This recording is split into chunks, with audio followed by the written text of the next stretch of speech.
little boxes on them, because the voltage changes, video should be enlightening on a few levels. So.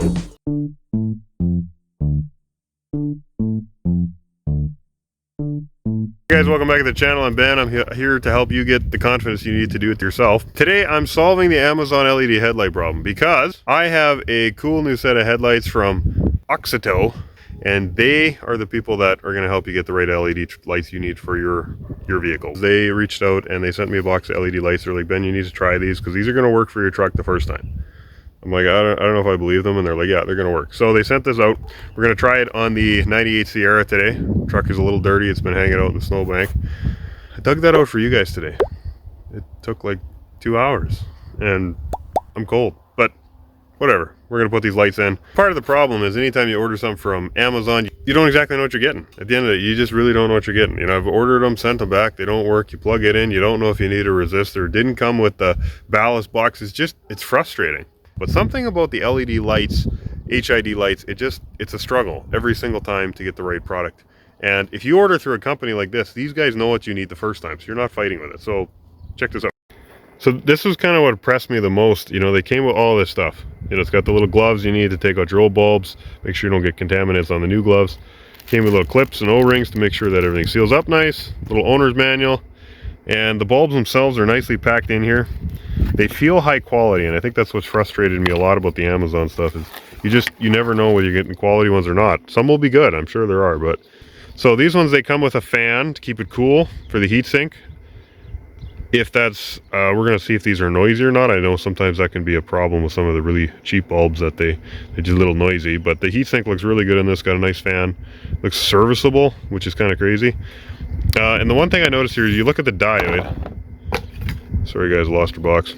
If you look at the diode here, it really resembles what a filament in a halogen bulb looks like. And that's something you really want to get when you're looking at LED lights. And you don't know this unless you order it and buy it and check them all out, right? Where these guys know this the first time. So really, really impressed with the quality. It really seems like a good product, and it's something I'm really excited to put in the truck. So let's get to that.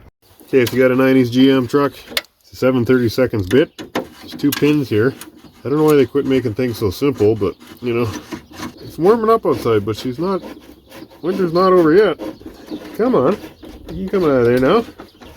I was gonna make a joke about the sun being outside and it being bright, and then kind of realized that's kind of ironic because we're doing an LED headlight video, but this video should be enlightening on a few levels. So somebody laugh, or at least leave a comment that you laughed about that, because it was pretty lame, and it's kind of cold, so my brain's not working so good anymore. Okay. Whoop. Come on out of there. Yeah, simple, eh? Not going to blame anybody, but these headlights are Amazon lights, so they don't quite fit as good as the factory ones, there's no doubt. Come on. I think it just needs a good tug. Tug-a-lug there.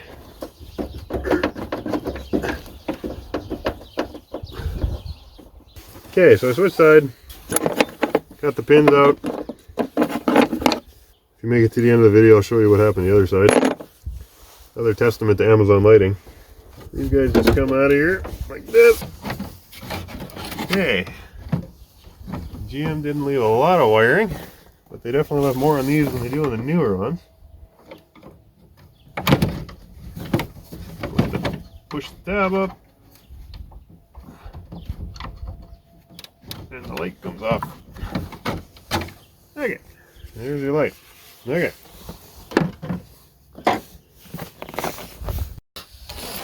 Okay, and even though these lights definitely need a little bit of a polish job, and we'll do that more in the summertime, they needed another shot of clear coat on them. I have been fairly happy with their performance. You know, for the cost of them, it's really been worth putting them in the truck compared to the factory ones even. But I mean, you can see that one's getting more sun-baked than the other because it's not peeling as bad on this one, but it's kind of yellowing, so we're gonna have to do something about that. I'm gonna do my best not to touch the bulb, but I definitely would consider using those gloves for sure. The new bulb will squeeze right in there, and they simply twist in there like the old one did, the original factory bulbs do. There's room to, you want to tie this guy back in here. That might not be a bad idea. I'll probably do something like that. Zip tying him in there just so he doesn't get caught up. Same on the other one. Come on.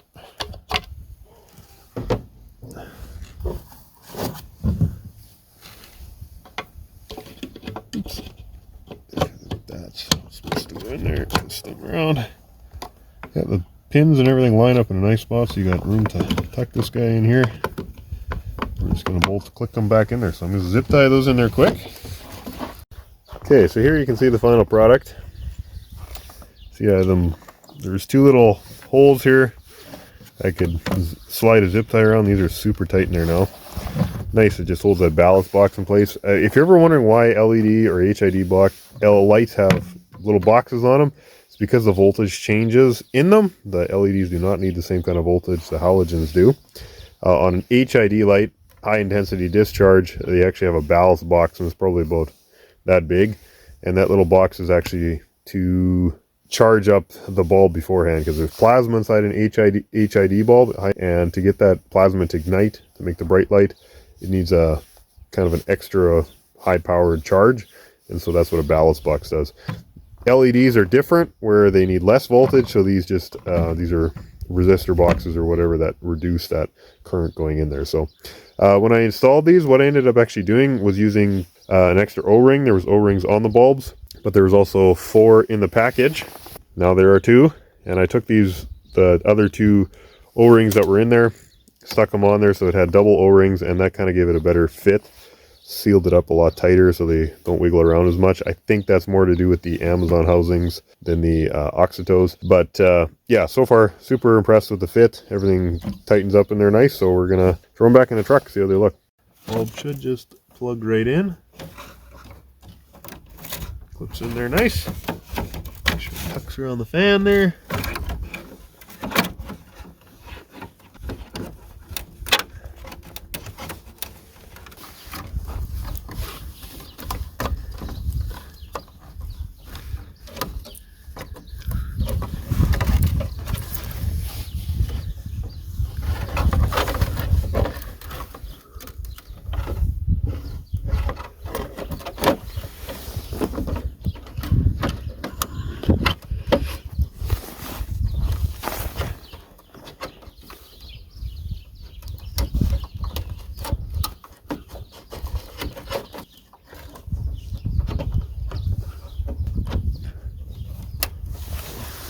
There we go.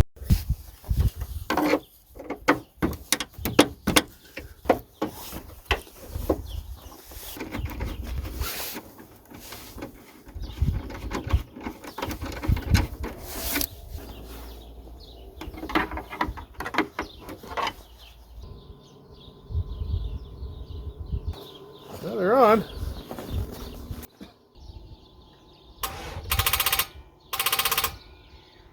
That's what happens when you leave things in a snowbank.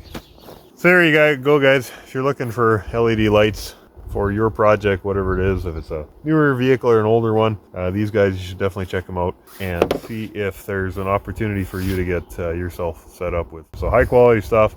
Really impressed with the packaging and the way they put everything in that you need in there. And like I said, you can give them a call, you can send them a message on their website or on Instagram or whatever. They're really responsive. They'll get back to you and answer your questions if you got specific needs, lighting needs for your vehicle. So far, super impressed, and definitely go and check them out. Okay, for those wondering what happened to the light, why I couldn't get the rod out, this little brass, copper, whatever piece of junk on the end here, that's the insert, threaded insert that pin goes into, and he just managed to fall right out of the cheap Amazon headlight.